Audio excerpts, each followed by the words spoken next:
Hello, Dave Hurwitz at Classics Today, here by popular demand to talk to you about the best recordings of Mahler's Symphony Number 4, his most popular symphony, the one that's probably been recorded the most, maybe the first, maybe the second now, but back in the day, it was the one that was recorded the most. It's been recorded very, very well, and I'd like to discuss some of what I regard as the best recordings. But I want to start with a little history, because any discussion of the Mahler Fourth has to begin with the first major recording by Mengelberg and the Concertgebouw. Now, this is a performance of great narcissistic self-indulgence that goes fast and slow and stops and starts, and he futzes around, and the sound is just awful, but that's another issue. The problem, as I see it with Mengelberg, is that either you like that sort of thing or you don't. And if you like that sort of thing, you like it because of Mengelberg, not because of any sort of authentic relation he may have had to Mahler. Because we know from Mengelberg's recordings that his earlier recordings of everything, of music generally, Beethoven or Brahms or whatever, they were relatively straight, comparatively normal, not particularly affected. But as he got older, and as he got into the 1930s and early 40s or whenever it was, in that period generally, he started to get a little bit nutsy. And as a result of that, he would treat the music like a blank slate on which to scribble whatever interpretive graffiti he felt obliged to indulge in. And there's no reason to think that his Mahler was any different from anything else he was doing. So, I can understand if you like it. I think it's just vulgar and pointless for the most part. But, more power to you, knock yourself out. On the other hand, we do have Bruno Valter's Mahler Fourth, a beautiful performance, not perfect. The sleigh bellist gets lost after the first movement climax, but on the whole, it's a very, very beautiful performance. And what Valter has that Mengelberg does not is that sort of easy naturalness of expression that I think the music demands. I mean, after all, it's a neoclassical type work, stylized, perhaps a bit of a pastiche in the first movement, a mixture of maybe Mozart and Schubert, and but the music has to flow. It has to flow easily and naturally and innocently, because the innocence of its pacing, the logic and organic feeling of its pacing, is going to be given verbal expression in the finale, in the soprano solo. And of course, the two movements are related. And so in a sense, the finale explains the first. And if the first is a narcissistic hog wallow of self-indulgence, then the innocence of the finale, it seems to me, is compromised. And the symphony's message is compromised. So Bruno Valter, I think, is a performance that everybody needs to hear. The sound is so-so. And like I said, the performance isn't perfect, but and Desi Halban, the soloist, is also far from perfect.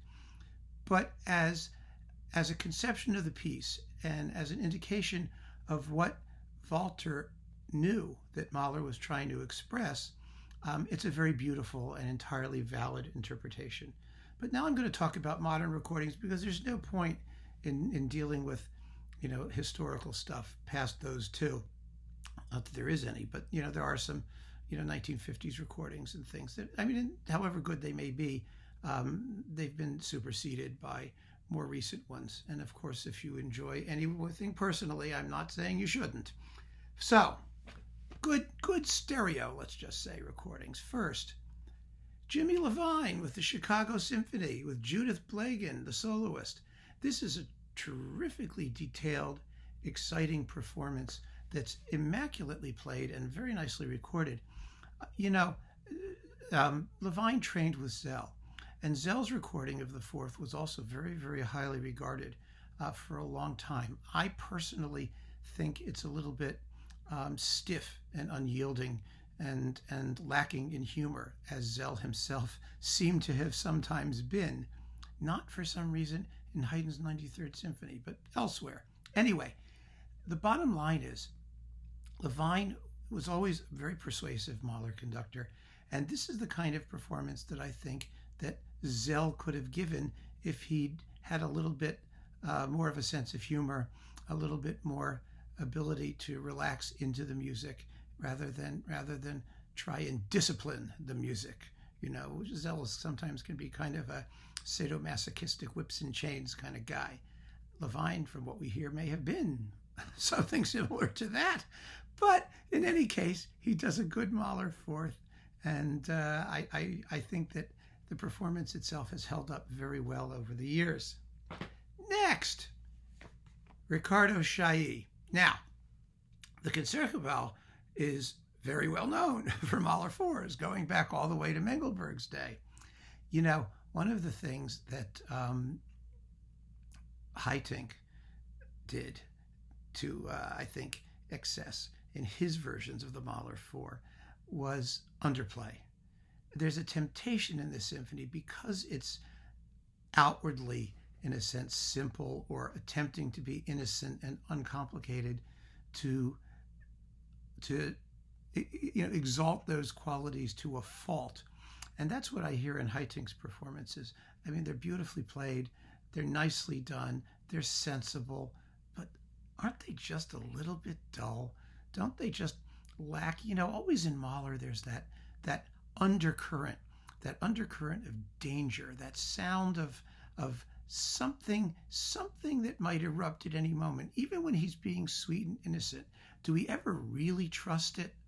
I think that that sort of summarizes Haitink's two recordings with the Concertgebouw. Chailly, on the other hand, with Barbara Bonney, the excellent soloist, lets that orchestra show us what it can do in the symphony, and it's just a heartwarming, beautifully sung performance. And I don't mean just sung in terms of the soloist at the end. I mean sung throughout, lyrical.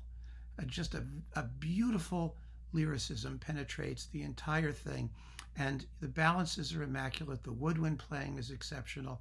It's a great performance. It's just a great performance. After that comes another older version that's near and dear to my heart, and that's Raphael Kubek.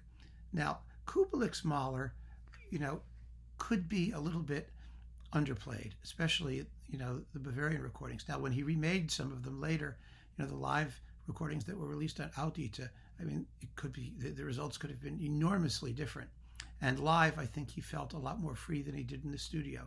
But I think this fourth has a rustic charm, an emphasis on woodwind sonorities that's unlike anything else. I mean, there's a spot, in the first movement, the second subject, da da da da da da da da da da da.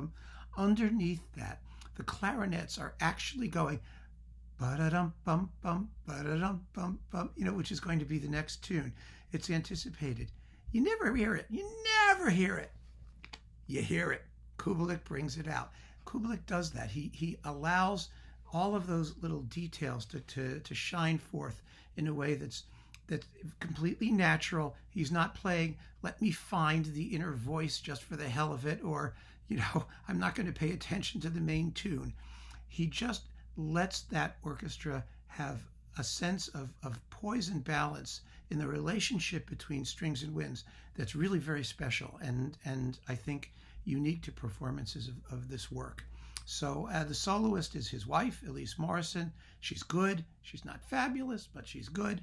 And I think that on the whole, it's just a very, very rewarding performance, one that will leave you smiling, because it smiles all by itself. But I have two more. Well, actually three more. Four more. What am I saying? Four more.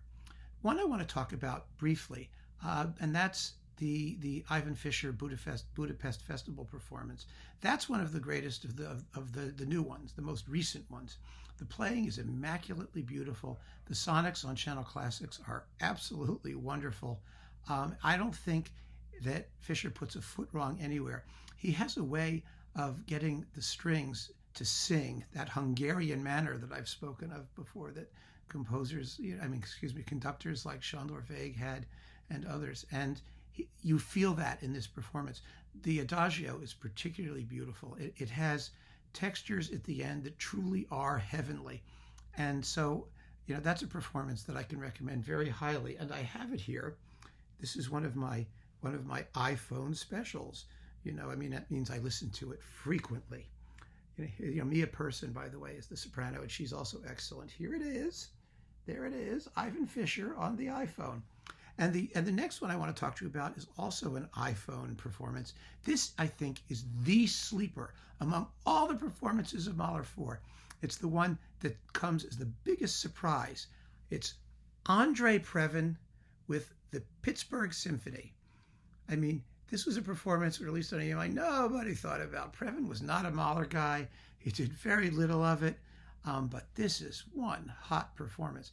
The playing is just wonderful. The performance is natural and relaxed. It's not the most tense performance out there, but my God, the Pittsburgh Symphony always had like the best horn section in the universe. It's like Move Over Vienna. They are unbelievable in this performance. And the soloist is Ellie Ameling, who is one of the greatest Mahler singers, or just leader singers generally, of the 20th century. And she's absolutely wonderful. This was a performance that totally blew me away when I first heard it. I couldn't have had fewer expectations for it. But as it turned out, it was a total success. So if you can find it, it's downloadable, that's for sure. The LP itself, like all of Previn's, EMI recordings with Pittsburgh, have largely vanished. But my God, it's first rate. It's absolutely first rate, and it will surprise you. It really will surprise you. But with those two, my iPhone specials out of the way, I want to talk about two more recordings that, for me, really encapsulate what the symphony is all about. One of them, this one, may surprise you. It's Lorin Maazel. Which way did that go? Does it go this way? Oh, yeah, sorry, guys. Lorin Maazel with the Vienna Philharmonic and Kathleen Battle. Now, Maazel did an earlier recording of the fourth that showed up on Nonsuch. I think it was with Berlin Radio. It was ponderous and stiff and affected and boring. And this one, maybe even a little bit slower. The tempi are really, really on the measured side. But for some reason, nothing like it. The Vienna Philharmonic plays magnificently for Maazel. All of that singing lyricism is there, but also an unbelievable level of really captivating orchestral detail. Even if you listen to the finale, even behind the little chorales between the verses, the soft swoosh of suspended cymbals, it seems that Maazel and the players have just worked out the sonic panorama to perfection. It's really the high point, I think, of his Vienna Mahler cycle, which isn't as bad as some people say it is. It has some really good performances in it. But this Mahler fourth is special, and Battle is a wonderful soloist. She sings with total disarming innocence and conviction. It's a great performance.